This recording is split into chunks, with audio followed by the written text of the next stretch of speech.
Hindi po maganda ang nangyari rito kay Luka mga idol. Walang kontakto ha. Ito po yung pinakadelikadong injury, yung walang contact. At eto nga, paika-ika pa siyang lumakad. Hindi maipinta sa mukha ni Luka ang reaksyon at sakit na kanyang nadarama at napahiga na lamang po ito. Despite na kompleto ay tinambakan ng maaga ng OKC Thunder itong Los Angeles Lakers mga idol. Wala silang kasagutan sa depensa nitong OKC Thunder. Kitang-kita naman sa score, malaki ang kalamangan ng defending champion kaysa sa kanila. Hindi na pinabalik ng Lakers itong si Luka sa third quarter at tuluyan ng pinaupo. Tayo po ay naghihintay sa ngayon sa anumang update patungkol kay Luka kung ano ang totoong sinapit ng kanyang tuhod. Delikado ang hamstring injury mga idol. Yung kay Chris Paul hindi siya nakapaglaro sa playoff. Kay Stephen Curry hindi rin po siya nakapaglaro ng matagal. Kung grade 1 lamang po ito, minor lang yan.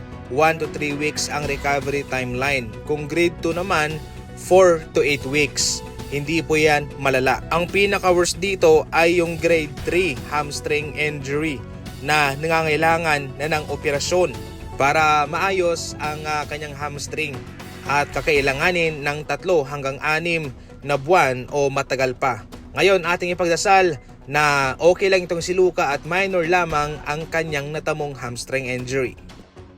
Samantala, patuloy pong gumagawa ng mga records sa ngayon itong si Concanopol. Hindi po biro ang kanyang ginagawa mga idol sa kanyang rookie season. Marami na siyang mga record na giniba at itong si LaMelo Ball ay nahirapan nga rin po mga idol na gibain itong record ni Kemba Walker. Pero si Concanopol sa kanyang unang season, ito ay kanyang giniba at naungusan niya na itong si Kemba Walker.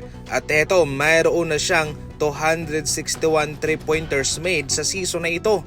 Nilamangan niya na si Kemba Walker sa kanilang franchise 3-point record. Mayroong potensyal itong si Concanopol at ito isang malaking breakout na para sa Hornets kung saan sa mga nagdaang taon ay kabilang sila sa mga kulelat na team. Nagkaroon ng magandang trabaho ang Golden State Warriors sa kanilang laban kontra Cleveland Cavaliers despite na wala silang mga star player. Majority na Stephen Curry, si Jimmy Butler at marami pang iba. Sa kanilang nagdang laban, 9 players ang wala sa kanila, pero ngayon naman sa Cavaliers ay nakakahabol sila at minsan ay nakakalamang pa. Kahit papano ay kanilang ginagawa ang kanilang trabaho at kanilang sinusubukan na manalo sa kanilang mga laban.